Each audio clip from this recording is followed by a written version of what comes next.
Here's a little video on how to practice your leash handling skills without your dog so that you can get nice and familiar with how the leash works before you're out there in the environment with your dog running wild and all the distractions and everything.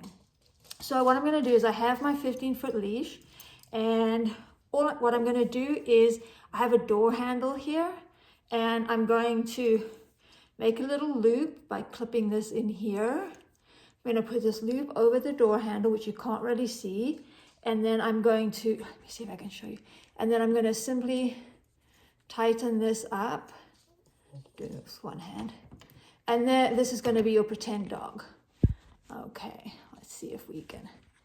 And then I'm going to bring the leash up. Okay, and then we're going to start with the handle.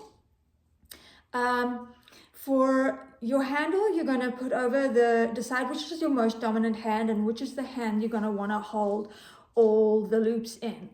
Okay, and so then you're going to put this over your wrist like this.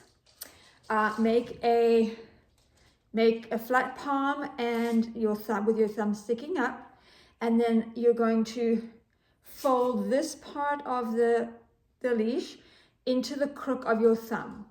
Now, this is what's going to be holding the tension in your leash, right? Not this.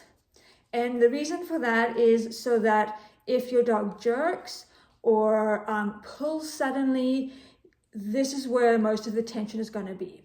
However, if your dog runs away and you need to drop the leash for whatever reason, it's very easy for the leash to just slip off your hand like this.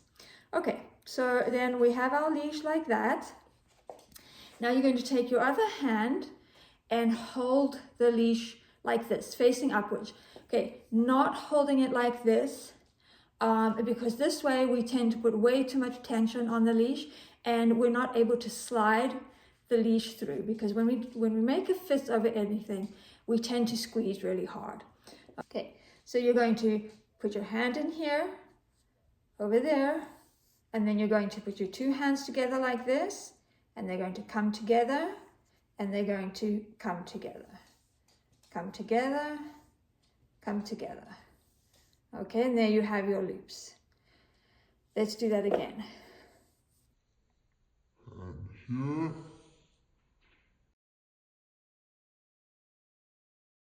Come together. Come together. Come together. Come together.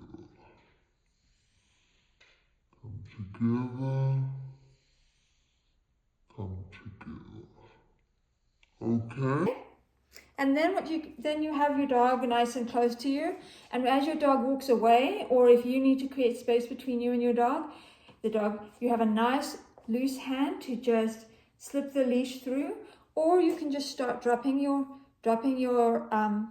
loops like this. They come nice and smooth. However, you always want to have a little bit of breaking distance, so you always want to keep one loop in your hand at all times.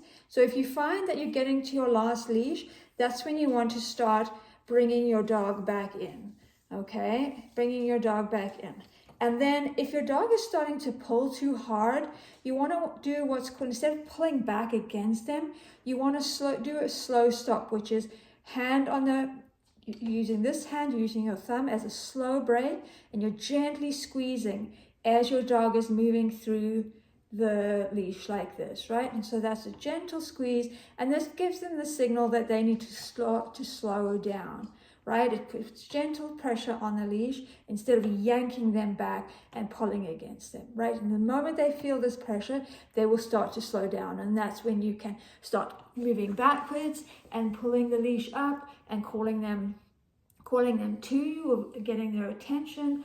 Or if they're stuck solidly and they're like over threshold and they are fixating, that's when you can actually start moving up the leash towards them. Okay, so that's really it. Let's do it one more time so you can see.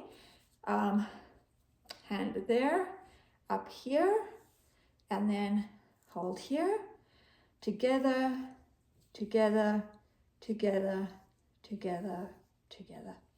All right, hope that helped.